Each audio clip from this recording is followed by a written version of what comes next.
Narsingi PS పరిధిలోని ఒక దారుణమైన సంఘటన అయితే చోటు చేసుకుంది. ఇప్పుడు ప్రెజెంట్ చూస్తున్నారు కదా, నేను అదే ఇన్సిడెంట్ దగ్గర ఉన్నాను. అయితే ఇద్దరి మధ్య జరిగిన ఒక వాగ్వాదం, అంటే ఇంటి ముందు వేసిన ఒక ముగ్గు వల్ల వాగ్వాదం జరగడం కూడా ఇక్కడ మనకి తెలుస్తోంది. అయితే ఈ గొడవ ఏ వ్యక్తుల మధ్య అయితే జరిగిందో వాళ్ళిద్దరు కూడా ఒక వ్యక్తి ఎవరైతే చంపబడ్డాడో, చంపిన వ్యక్తి ఏంటంటే దాన్ని కక్ష పెట్టుకొని నిన్న సాయంత్రం వచ్చి అతని ఇక్కడ బార్బర్ షాప్ చూస్తున్నారు కదా, నా వెనకన ఇది రీసెంట్ గా కొత్తగా కట్టించిన బార్బర్ షాప్ అని కూడా తెలుస్తోంది.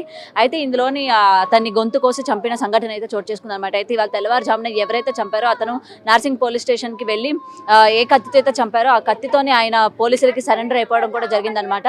అసలు కేవలం ఇంటి ముందు వేసిన ముగ్గే దీనికి కారణమా, అంటే ఈ వాగ్వాదం జరిగిన తర్వాత ఇతర కారణాలు ఇంకేమైనా ఉన్నాయా, లేకపోతే పాత పగలు ఏమైనా ఉన్నాయా అనే విషయమే కూడా తెలుసుకుందాం. ప్రెసెంట్ ఇక్కడ బంధుమిత్రులు అందరూ కూడా ఉన్నారు, వాళ్ళ విషయాలు వాళ్ళ మాటల్లో కూడా తెలుసుకుందాం. ఇంతకుముందు ఏమైనా వీళ్ళు ఇద్దరి మధ్య గొడవలు ఏమైనా జరిగినాయా, లేకపోతే ఇద్దరు కొట్టుకునే రకం కానీ, లేకపోతే ఏంటంటే ఇవాళ తారాస్థాయికి చంపుకునే వరకు దారి తీసింది కాబట్టి ఇంతకుముందు ఎప్పుడైనా ఇట్లాంటి ఇన్సిడెంట్స్ అంటే చంపే ప్రయత్నం చేయడం కానీ, లేకపోతే కొట్టుకునే ప్రయత్నం చేయడం కానీ ఏమైనా జరిగినాయా అనే విషయాలు కూడా తెలుసుకుందాం. చూస్తున్నారు కదా ఇదే అనమాట బార్బర్ షాప్ మొత్తం కూడా. ఇంకేంటంటే ఓపెనింగ్ కూడా చేయలేదన్నమాట. చూస్తున్నారు కదా, మొత్తం కూడా బ్లడ్ మార్క్స్ కనిపిస్తూ ఉన్నాయి.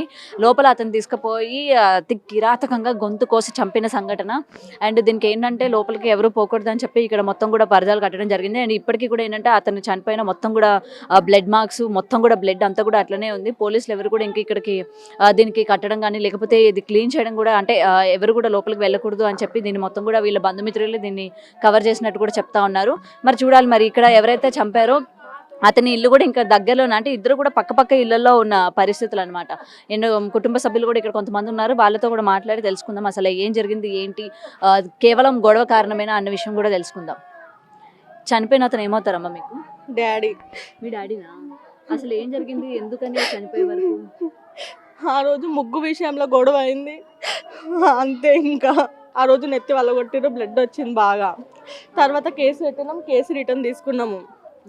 దాని తర్వాత అప్పటి నుంచి కూడా మా డాడీ పైన ఇది ఇక పగ పట్టుకొని ఎన్నో రోజుల నుంచి ప్లాన్ చేసుకొని ఇట్లా చేసిర్రు. కానీ ఒక ముగ్గు విషయంలోనే ఎందుకని అంతలాగా గొడవ పెట్టుకున్నారంటారు? అదే అర్థమైతలేదు, ముగ్గు విషయంలో ఇంతగానం ఎందుకు జరిగిందని. ఇంతకు ముందు మీ డాడీకి కానీ అతనికి ఏమైనా గొడవలు ఉన్నాయా? ఏం లేవు, గొడవలు ఏం లేవు. ఓకే. సో అసలు ఇది ఎప్పుడు జరిగింది, ఎప్పుడు చంపారు? మా మమ్మీకి తెలుసు క్లారిటీగా, నేను ఎప్పుడు వచ్చినా. మీరు ఇప్పుడే వచ్చారా? ఓకే. లోపల వాళ్ళ వైఫ్ ఉన్నారు, వైఫ్తో మాట్లాడే ప్రయత్నం అయితే చేద్దాము. అసలు గొడవ ఏం జరిగిందమ్మా? ఇప్పుడు ఏం గొడవలు లేవమ్మా, ఇప్పుడు మాకేం గొడవలు లేవు. ఎప్పుడో ఉన్న 31st గొడవలు ఇప్పుడు చేసిరమ్మా. ఏమ్మా, ఆ గంజాయి దాకా కొడుకులు మా ఆయన గొంతు కోసి చంపిర్రమ్మా. ఓయమ్మా, మేము చంపిందాకా చూసుకోలేము తల్లి. ఓయమ్మా,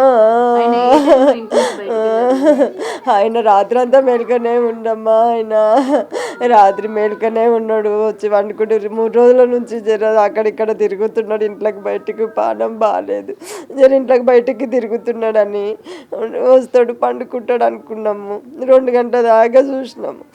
2 గంటల దాకా చూస్తే 2 గంటలకు వచ్చి కూర్చుంటాడేమో అనుకున్నాం, వచ్చి వండుకుంటాడేమో అనుకున్నాం.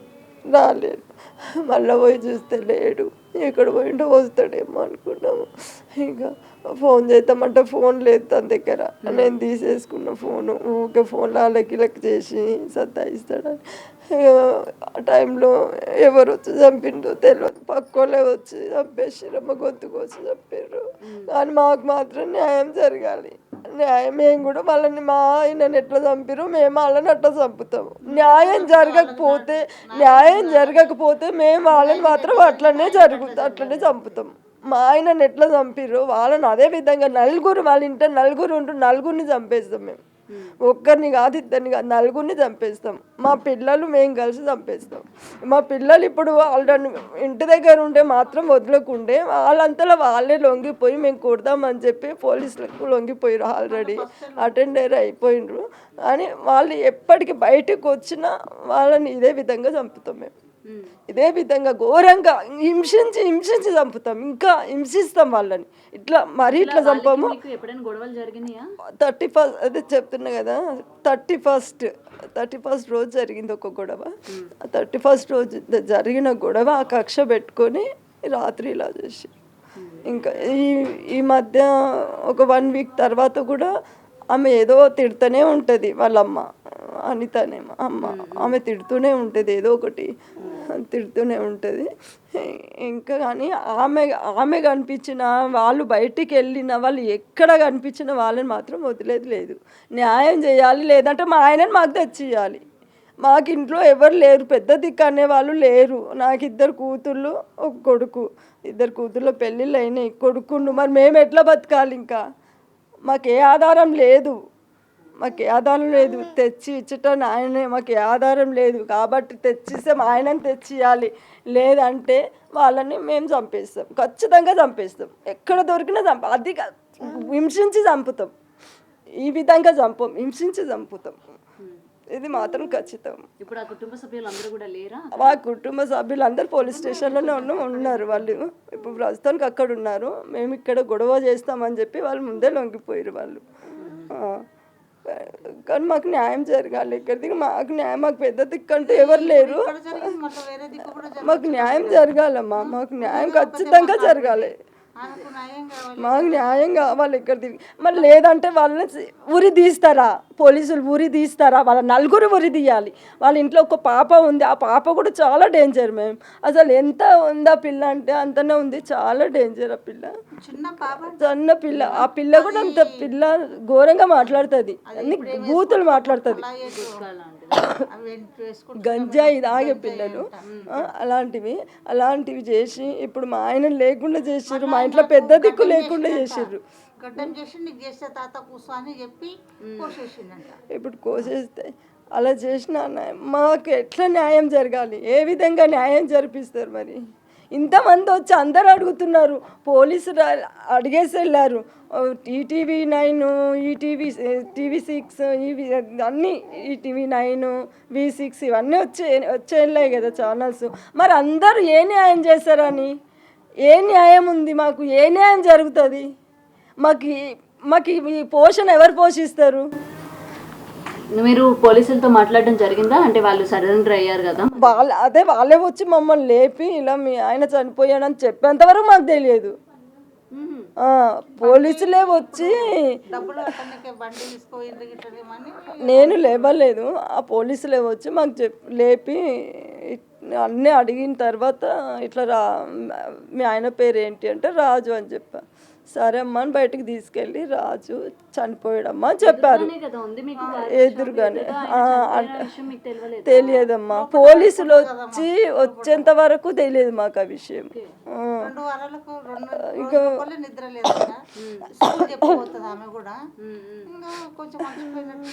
ఇంకా అది ఒక 2:30 అట్లా పండుకున్నాను. 2:30, 3 మధ్యలో జరిగింది ఆ సంఘటన. ఇంకా గొంతు కోసి చంపడం అనేది జరిగింది. పోలీసులు వచ్చి ఉన్నాడు, రాలేదు. లేకపోతే ఒక్కొక్కసారి కూతుళ్ళ దగ్గరికి, మ్యారేజెస్ అయిపోయినాయి కదా, కూతుళ్ళ దగ్గరికి అట్లా వెళ్తుంటాడు. ఇక అట్లా కూడా వెళ్తాడు. ఈయన బట్టలు ఆయన ఇక అట్లా కూర్చుంటాడు కదా, వస్తాడేమో అనుకుని పండుకున్నామ్మా. ఇంకా పోలీసులు వచ్చి అమ్మ లేవు అంటే లేచిన, లోపలికి వచ్చి లేపిర్రు. ఏమంటే ఇంకా లేపితే సరే అని చెప్పి, సరే సార్ చెప్పండి సార్ ఏం చెప్పండి అని అంటే, ఇట్లా రాజు అంటున్నారు కదా చనిపోయాడు అని సడన్గా చెప్పేశారు వాళ్ళు. ఇంకా అంతేగా, నాకు ఏం మాట్లాడాలో వాళ్ళకి ఏం చెప్పాలో నాకు రిటర్న్ ఏమీ అర్థం కాలేదు. ఎంక్వైరీ చేసిరు, అంత చేసిరు. వాళ్ళకి నేను కూడా వివరంగా చెప్పిన, మాకంటూ ఎవరిపైన లేదు, అనుమానం వాళ్ళపైనే ఉంది, వాళ్ళే చంపిర్రు మా ఆయనని, మాకు న్యాయం కావాలని చెప్పిన. నేను వాళ్ళే చంపిరని చెప్పినాం ఆల్రెడీ. కానీ అప్పటికే వాళ్ళు అక్కడ ఉన్నారు, అంత తెలిసే వాళ్ళు ఇక్కడికి వచ్చిర్రు. ఆయనకు అట్లయింది, నా కొడుకుండు, ఆ బాబు కూడా అలానే చేస్తున్నా. నేను నా బ్రతికాగమే కదమ్మా, నా కొడుకుని కూడా అట్లనే చేస్తారు. నాకు చాలా భయంగా ఉందమ్మా. ఇప్పుడు ఇంకొక భయం తట్టుకుంది, కానీ ఆ పిల్లగాడు మాత్రం బయటికి రావద్దు అంతే. ఇంకా నా కొడుకు కూడా ఉంది, అతడికి ఉంటుండొచ్చు, పెద్దదని అంటే 20 ఉంటుండో, 25 ఉంటుండొచ్చు. మామూలుగా ఇంకా మ్యారేజ్ కూడా అవ్వలేదు. అంతే అంటే ఆ పిల్లగాడు బయటకు వస్తే నా కొడుకు కూడా ప్రాబ్లమే. మా కొడుకు కూడా ఎదురు పడతాడు, కానీ ఏం చేస్తాడు, ఒక 3-4 వచ్చి పట్టుకున్నాడంటే వాడు కూడా ఏం చేయలేడు కదా. నాకు ఏదో ఎన్నో దేవుళ్ళకు. అయితే ప్రెసెంట్ కుటుంబ సభ్యులతో కూడా మాట్లాడాం కదా, ఇగోండి మొత్తం కూడా ఏంటంటే వీళ్ళు పక్క ఇళ్లలోనే ఉంటూ ఉంటారు. ఈ షటర్ వేసింది కదా, ఇదే అనమాట ఆ హంతకుడు ప్రవీణ్ ఎవరైతే ఉన్నారో అతని ఇల్లు అనమాట. పైన వాళ్ళు ఉండడం జరుగుతుంది, ఇది వాళ్ళ సొంత ఇల్లు కూడా చెప్తా ఉన్నారు. అయితే ప్రవీణ్ వచ్చేసరికి ఏజ్ 20 to 25 ఏజ్ ఉంటుందని అయితే కూడా చెప్తూ ఉన్నారు. అయితే దీనికి కారణం కేవలం December 31st ఏదైతే ముగ్గు వేసుకున్నారో ఆ ముగ్గు వీళ్ళు తుడిపారు అని చెప్పి గొడవలు స్టార్ట్ అవ్వడం కూడా జరిగింది. అయితే ఇందులో ఉన్న కుటుంబ సభ్యులు ఎవరైతే ఉన్నారో ఆల్రెడీ చనిపోయిన వ్యక్తి ఉన్నారు కదా, ఈ ప్రవీణ్ వాళ్ళ కుటుంబ సభ్యులు అందరూ కూడా ఏంటంటే ఈ చనిపోయిన వ్యక్తి కుటుంబ సభ్యుల మీద గొడవకి వెళ్ళడం కూడా జరిగింది. అయితే ముగ్గు పాగొడతారా అని చెప్పి కూడా చాలా పెద్ద వాగ్వాదం జరిగిందని కూడా చెప్తూ ఉన్నారు. అదే టైంలోని ఎవరైతే చనిపోయారో అతని తల కూడా బద్దలు కొట్టినట్టు చెప్తూ ఉన్నారు. అండ్ తల బద్దలు కొట్టిన తర్వాత కూడా పోలీసులకి కంప్లైంట్ ఇవ్వడం, పోలీసులు కూడా కేసు ఫైల్ చేసుకోవడం కూడా జరిగింది. దాని తర్వాత మళ్ళీ వీళ్ళు కూడా పోలీసుల దగ్గరికి వచ్చి ఇద్దరికి కూడా సముదాయించి కేసు వాపస్ తీసుకోమని చెప్పిన తర్వాత వీళ్ళు కేసు వాపస్ తీసుకున్నారు. ఎందుకు వచ్చిన గొడవలు అని చెప్పి వదిలేసామన్న విషయం కూడా ఆవిడ మాటల్లో మనం వింటూ ఉన్నాం కదా. అయినా సరే ఈ ప్రవీణ్ ఎవరైతే ఉన్నారో అప్పటి జరిగిన ఏదైతే 31st నైట్ జరిగిన ఇన్సిడెంట్ ఏదైతే ఉందో ఆ గొడవని ఆయన మనసులో పెట్టుకొని ఈ 8 నెలలు ఆయన అసలు ఇతను ఎప్పుడు దొరుకుతాడా, ఏం చేద్దామా అని చెప్పి వెయిట్ చేసినట్టు కూడా ఇక్కడ తెలుస్తోంది. అండ్ నిన్న రాత్రి ఏదైతే 2-3 మధ్యలోని ఇన్సిడెంట్ జరిగినట్టు కూడా తెలుస్తుంది. అండ్ ఇంట్లో ఉన్న వాళ్ళకి కూడా కేవలం పోలీసులు వచ్చి ఇన్ఫర్మేషన్ ఇచ్చినంత వరకు కూడా అసలు అతనికి ఇలా జరిగిందన్న విషయం కూడా తెలియదు అని అయితే తెలుస్తోంది. అయితే ఆల్రెడీ మనం అక్కడ బార్బర్ షాప్ చూసాం కదా, ఆ నైట్ అంతా కూడా ఆయన అక్కడే ఉన్నట్టు తెలుస్తుంది. అంటే ఇంటికి వెళ్ళలేదు, బార్బర్ షాప్లోనే ఆయన కూర్చొని అక్కడే పడుకున్నట్టు తెలుస్తుంది అనమాట. అయితే వీళ్ళు ఏంటంటే కుటుంబ సభ్యులు ప్రవీణ్ ఎవరైతే ఉన్నారో పైనుంచి మొత్తం కూడా వాచ్ చేస్తున్నట్లు కూడా తెలుస్తోంది. ఇతను అసలు ఏ టైంకి ఉంటారు, ఎప్పుడు దొరుకుతాడా అని చెప్పి కూడా మొత్తం వాచ్ చేసినట్టు తెలుస్తోంది. అండ్ 2:30 నుంచి 3 మధ్యలోని హత్య చేసి తెల్లవారుజామున ఆయన ఏదైతే హత్య చేశారో ఆ కత్తితోని నార్సింగ్ పోలీస్ స్టేషన్కి వెళ్ళి మొత్తం కూడా ఆయన ఇట్లా హత్య చేశానని చెప్పి సరెండర్ అయిపోయిన తర్వాత, అంటే మొత్తం కూడా ప్రవీణే కాకుండా ప్రవీణ్ వెనక ఉన్న కుటుంబ సభ్యులు కూడా పోలీస్ స్టేషన్లోని సరెండర్ అవ్వడం కూడా జరిగింది. అప్పుడు పోలీసులు వెంటనే వచ్చి కుటుంబ సభ్యులకి చెప్పినంత వరకు కూడా ఇట్లా వాళ్ళ హస్బెండ్కి ఇలాగా హత్య చేశారనే విషయం తెలియలేదని కూడా ఆమె చెప్తూ ఉన్నారనమాట. సో ఏది ఏమైనా సరే ఇక్కడ హత్య జరగడానికి కారణాలు కేవలం ముగ్గు వేసినప్పుడు జరిగిన వాగ్వాదమే ఇంతవరకు దారితీసిందని చెప్తున్నారు. ఇంతేకాకుండా ఆ కుటుంబంలోని ప్రవీణ్ ఎవరైతే ఉన్నారో వాళ్ళు గంజాయి తీసుకుంటారని కూడా చెప్పడం జరుగుతుంది. అయితే గంజాయి తీసుకున్న మత్తులోని ఇది అంతా కూడా జరిగింది. వాళ్ళ హస్బెండ్ని ఇట్లా చంపేశారు.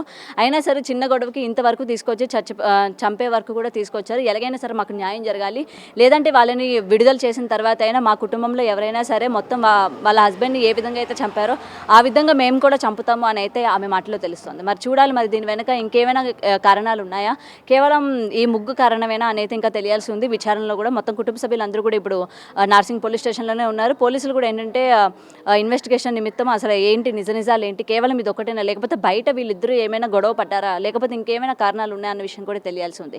ప్రజెంట్ బాడీని ఏంటంటే పోస్ట్ మార్టం నిమిత్తం ఉస్మానియాకి తరలించడం కూడా జరిగింది. సో ఇదంటే కుటుంబ సభ్యుల మాటలు అన్నీ కూడా విన్నాం కదా. ఏదైనా సరే చిన్న గొడవ ఇవాళ ఇంతవరకు దారితీసిందని అయితే కూడా చెప్పుకోవచ్చు. Cameraman Santosh Gautami reporting, Hyderabad. For more videos like this, subscribe Big TV channel.